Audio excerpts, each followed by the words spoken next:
kehidupan dalam kuburan jauh lebih panjang dibandingkan kehidupan di dunia. Nabi SAW bersabda, "A'maru ummati baina sittina wa sab'in." Bahwa usia umatku itu hanya berkisar 60 sampai 70 tahun saja. Sedikit yang lewat 70 tahun. Kalaupun ada usia yang sampai 100 tahun itu sedikit sekali. Tapi kebanyakan di bawah 70 tahun, umumnya umat Rasul itu sudah meninggal dunia. Tetapi ketika orang masuk ke dalam kuburan, usia dia di kuburan sampai kiamat ditegakkan itu panjang sekali. Anda bisa bayangkan, orang yang meninggal sejak zaman Nabi Adam sampai hari ini kiamat tidak dibangkit-bangkitkan, menunjukkan bahwa kehidupan kuburan jauh lebih panjang dibandingkan kehidupan dunia. Dari sinilah maka wajar seorang mukmin harus takut dengan kehidupan kuburan. Ma'asyiral muslimin yang dimuliakan Allah Azza wa Jalla.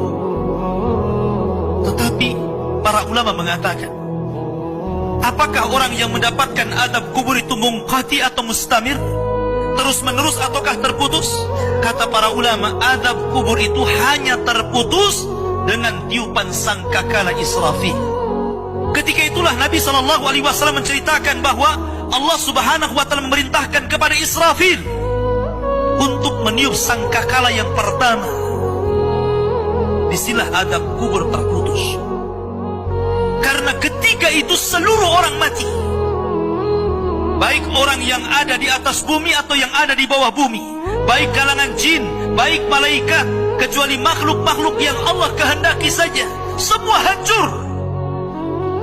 Dan Abu Hurairah radhiyallahu anhu menceritakan kehancuran bumi setelah tiupan sangkakala itu adalah 40. Bisa 40 hari, bisa 40 bulan, bisa 40 tahun.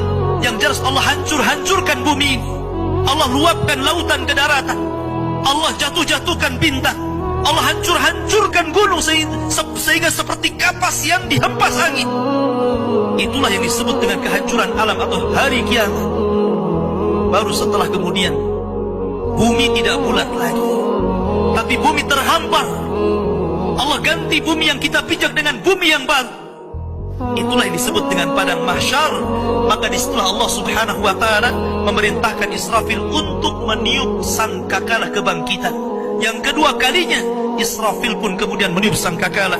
Maka dari situlah manusia keluar dari perut bumi. Wa akhrajatil ardu athqalaha. Allah keluarkan beban-beban beratnya.